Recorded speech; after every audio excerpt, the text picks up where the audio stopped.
Les scientifiques révèlent ce qui se passe réellement après la mort. Les études sur ce que vit une personne après sa mort montrent que les chercheurs sur le sujet ont fait de grands progrès. Ils se sont penchés sur la question afin d'apporter des preuves crédibles de ce qui se passe après la fin de la vie. Pour beaucoup, la fin de vie est un événement terrible, auquel personne n'est préparé. Mais pour d'autres, la mort a un effet satisfaisant. Depuis longtemps, les experts en la matière se posent la question suivante. Que se passe-t-il vraiment lorsqu'un être humain meurt? Voici quelques hypothèses. La vie est courte. Beaucoup de gens ont une devise qui dit qu'il faut profiter de la vie tant qu'on le peut et au maximum, parce qu'un jour on est là et le lendemain on ne sait pas. Jour après jour, des millions de personnes meurent dans le monde, et beaucoup d'entre elles de manière inattendue. Tout d'abord, nous devons garder à l'esprit que la mort est un processus qui peut se dérouler rapidement ou, au contraire, très lentement.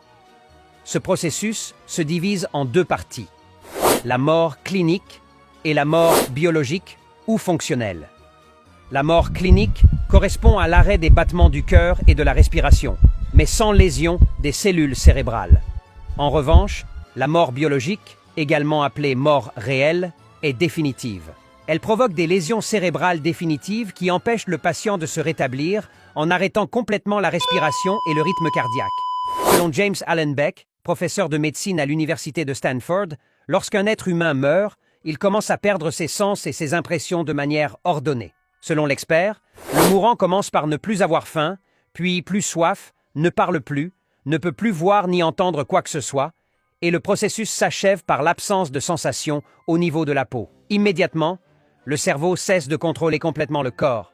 Les sphincters ne peuvent plus être contrôlés et le corps devient totalement rigide, perdant sa couleur naturelle. En outre, après que tout ce qui précède se soit produit, une anomalie appelée tsunami cérébral se produit d'un seul coup. Il s'agit du moment où le cerveau, juste avant la mort, génère une vague d'activité électrique. Ce tsunami cérébral se produit même 5 minutes après que le cœur a cessé de battre. Sans palpitation cardiaque, les neurones peuvent continuer à fonctionner.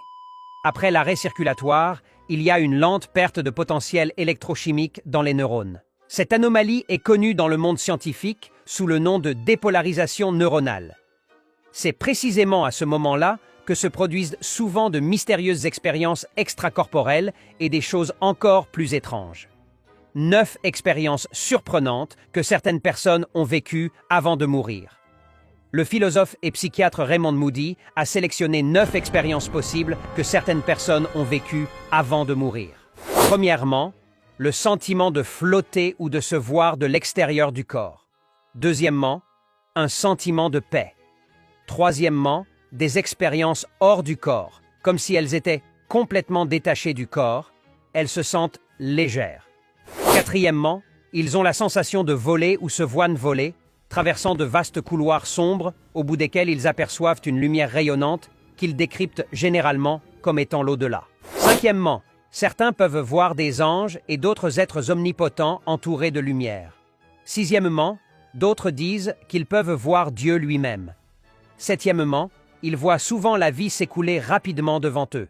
Le multivers. Certains experts dans ce domaine pensent que l'acte de mourir n'est qu'un changement de corps. Certains affirment que le monde macroscopique ou le grand univers ne se comporte pas de la même manière que l'univers quantique, et qu'il devrait donc y avoir différents univers parallèles en même temps. Cela créerait un multivers, ce qui a également été souligné par de nombreuses personnes.